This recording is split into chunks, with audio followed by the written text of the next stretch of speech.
విషయం చెప్తా, గుర్తుపెట్టుకోండి. చంద్రబాబు నాయుడు గారు ఈడ పవన్ కళ్యాణ్, లోకేష్ ఇద్దరు కూర్చొని ఉంటే 3 వస్తువులు ఇచ్చినాడంట పంచుకోమని చెప్పి. ఒక దుప్పటి ఇచ్చినాడంట, ఒక చెట్టు ఇచ్చినాడంట, 3వది ఒక ఆవుని ఇచ్చినాడంట. మీరిద్దరు పంచుకోండి రా ఆస్తులు అని చెప్పినాడంట. చెప్తేనే లోకేష్ చెప్పినాడంట పవన్ కళ్యాణ్కి, అన్నా నీకు పంపకాలు సరిగ్గా రావు, నేను పంచుతా, న్యాయంగా పంచుతా ఇద్దరికి అని అంట. అన్న తర్వాత మొట్టమొదట దుప్పటి తీసుకున్నారంట.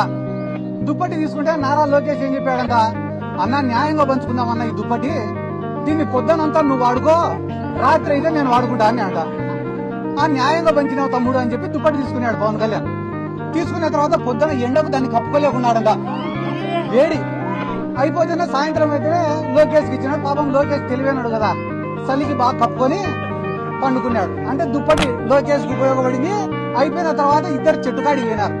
చెట్టుకాడికి పోతే మళ్ళా లోకేష్ వచ్చి, అన్న ఇది కూడా న్యాయంగా పంచుతానా, నేను అధర్మం పాటించాను అని చెప్పి, చెట్టు పై భాగం అంతా నేను తీసుకుంటా, కింది భాగం అంతా నువ్వు తీసుకొని నాన్న అంట.